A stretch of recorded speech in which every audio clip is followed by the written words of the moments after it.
Your kids don't need inheritance. They need infrastructure. Let me say that again for the people in the back who can't hear quite well. Your kids don't need inheritance. They need infrastructure. Quick disclaimer, guys. This video is for education and inspiration. I'm sharing what I've learned and what's worked for me. This ain't legal or financial advice. Everybody's situation is different, so do your own due diligence. All right, so let's get back to the video, man. Aaron, when we say that kids don't need inheritance, they need infrastructure, we're talking about cash and not having knowledge behind it. All right, so your kids need the inheritance is the cash, but it'll deplete immediately if they don't have the knowledge on how to steward it rightly. Okay, infrastructure is systems that keep producing. Okay, and cash is just temporary. And if we really talk about legacy, real legacy, then we gotta stop thinking about what to leave our kids and start thinking about what we can build for them to stand on. All right. So if you're a parent, a grandparent, auntie, uncle, this video is going to stretch you, but I promise you, it's going to bless you. All right. So anyway, most families, they got this backwards. They work with their whole life trying to tell people like, just keep saving up their money, right? When I'm gone, my kid's going to be straight. But nobody ever asks like, okay, straight how? You know, what's your plan for that? How long? You know what I'm saying? And then what are they going to do after that? Because money without structure is just a countdown clock. You know what I'm saying? You're going to just delay the inevitable. I've seen inheritance disappear from bad decisions, bad influences from friends, bad habits, and no guidance whatsoever. That's why I say with confidence, cash is on the temporary. Now infrastructure, that's generational. Let me make this personal for you guys real quick. Because me personally, I never grew up with any trust funds. Then nobody grew up explaining about credit, LLCs, or real estate to me. Okay, what I did grow with was that hard work. My mom and my dad, they was grinding. That survival mindset and figure out how you go. Okay, now don't get me wrong, I'm grateful for that because it made me home, it made me build that grit. But nobody taught me how money actually works, how the system is designed, and how to leverage will beat labor every day of the week. All right, so how I had to learn the natural way through mistakes, through losses, through trial and error. All right, and one day it hit me, why should my kids have to unlearn the struggle, keep repeating the process? Right? When I can just teach them structure, that's when legacy became real to me. Okay, when I say infrastructure, I'm talking about businesses that actually outlive me. Okay, my kids gonna have assets that keep going beyond me. Right? Credit profiles that actually give you access and not limits. It don't limit you. Right? Real estate that actually cash flow and not just look good just because you're in the house. Right? Trusted entities that actually protect your wealth. Education that removes fear around money. Actually have those tough talks. Right? Infrastructure means your kids don't have to start from scratch. They start from strategy. All right. Instead of asking, how do I make the money? Right? No, you need to be asking, how do I manage it? How do I scale it? Right? And protect what's already there. That's a different level of thinking, different level of IQ. So here's the part that most people don't want to hear. All right. Giving a child a lump sum of money without wisdom is like handing keys to a car that they don't know how to drive. Right? You didn't fail as a parent. You just didn't finish the assignment. All right. Because money exposed what's already there.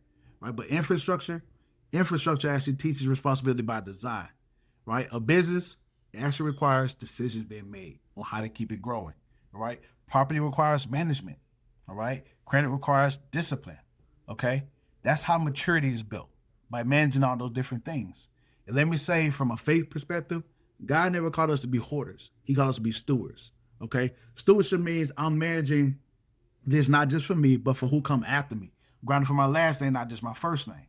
Okay, if God trusted you with vision, income, and opportunity, then legacy is also a part of it. Okay, not just blessing your kids, but positioning them so that they can bless other people as well. Right? So if you're asking yourself, where do I start? All right, now, the best way I can say this is you start by properly structuring your business, building business credit the right way, investing into assets that actually cash flow, and then creating systems so your kids can grow into it. So you don't need millions, man. You need a movement. You need a plan so that you can execute with intentionality, right? So take my grandfather, for example, man. He's an outstanding patriarch. The last patriarch that I have alive in my family, 80 years old. And we was actually having a conversation about financial legacy and literacy as well, financial literacy, as far as how we can pass down to the next generation. And so the family would stay on the up and up, constantly growing. Because how many times are you going to cycle that same old cycle of Section 8 and food stamps and, you know what I'm saying, welfare checks or whatever the case may be, right? Like, you don't grow from that. You just hope that emergency never happens. You lose the 4 flat tires and your car broke down. Now you lost your job and it's all chaos, right? But actually building a plan on execution is the key for that, right? So he taught me. We had a conversation about like okay, he built multiple businesses, all cash, by the way. So I was like, yo, man, you it's great that you did that, but you could have cut the time took you to build that wealth in half if you just leverage credit, right? So I actually taught him about credit. He's 80 years old, right? Which is crazy to me, but it just goes to show that this knowledge isn't passed down, right? He's built not multi-million dollar businesses, right? Which is phenomenal, right? And it just goes to show this hard work is in the lineage. But I didn't know nothing about it. Didn't know he had all those and all that wisdom that he attained in those businesses. I didn't know none of it, and I'm the main person asking questions, right? So, but it was a beautiful thing coming from what I did go through, building that grit and learning the knowledge and the hard work and effort. Because now you got that hard work ethic. Now, if you presented with opportunity that my grandfather had built over the years, now we can make him a bigger, what I'm saying, bigger production long term. Because he didn't know about trust. He didn't know about different ways to actually pass down the businesses so that the next generation can inherit it, right? The decisions that you need to be made so that the business can actually scale. Those things got to be taught. If those ain't taught, then how are we going to scale it? We're going to hopefully that the person who you bring in the management ain't going to backstab the family and then do a little hostile takeover. You know what I mean? So you got to learn these things from. You got to pass the wisdom down. You can't keep it hoarded all to yourself. No, share it. Bless other people, and then God's gonna bless you in return. So we had that sit down conversation. We created a trust. We created a family estate plan, and like how we're gonna bless every single descendant. Right when they get a certain age, that's when a certain lump sum is gonna be paid out to them. Right, and they certain ideas we'll invest into. All right, we put things aside. We created life insurance plans. So for every single descendant, right? And then once someone goes, it refills the trust, right? So every single asset we own now is gets getting put inside the trust, so that the trust owns everything and not a particular person. Well, more so in a holding company that's owned by the trust, and that's for protection liability purposes. All right. So if someone ever wanted to sue the company for something like that, it's not owned by us, right? It's owned by the holding company that doesn't do any business, so you can't go after that. And that holding company is owned by the trust, so that you'll never know who it belongs to. It will always be in a family name. So things like that you got to protect yourself, protect your assets. Some legacy invest. That's what we're all about educating people on that. And so me having this dialogue with my granddad and actually teaching him about what we learned in our journey, and that with the assets that he acquired in his period of time, create this huge like ordeal where now the family is going to be straight no matter what, and then add the resources that he acquired with the new assets we learned to purchase.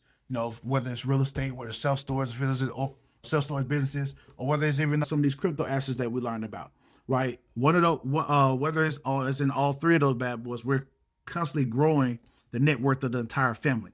Okay, so those are the type of things that you will learn when you tap in with Sales Legacy Investing. So this is just some conversation that really kind of stimulate your brain, help you think about more, right? And if you're really serious about ground to the next step, then tap in with us, right? Because we want to help you actually create those life insurance policy, create that trust for your family, create that estate planning for you guys as well, right? Have a either attorney company or a particular person who's going to handle the trust, right? A trustee, right? It could be a person in the family, or it could be a company, a lawyer company, attorney company, or whatever. That commands that for you as well. If you just don't see, if you got if you don't have the right descendants in line to actually make those decisions responsibly, right? But if you're educating every single descendant, right, teaching every single kid, not leaving any of them left out about how money works and how things flows and how the business is run, and you can just choose to go and buy that yourself or not, then you're winning, right? So those are just some ideas that we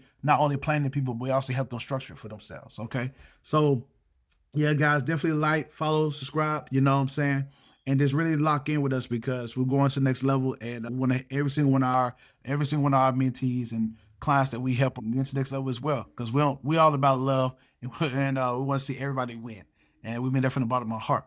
And God's blessed us abundantly for the past few years.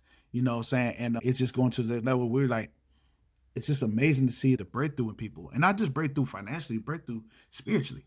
Just so many people are like there's so much gratitude for God because we're giving them glory for everything that's been helping us get to the next level, and making Him at the forefront of in ordering all the steps that we take, right? And when we do that, the abundance come in a wave. Like it's like a tsunami of blessings. And but quickly before and in the moment that you'll start seeing that, being humble about it, and then be quick to share it with other people.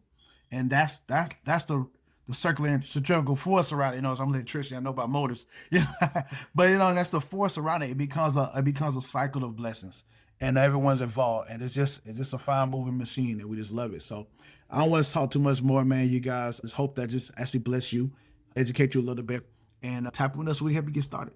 Talk to you soon.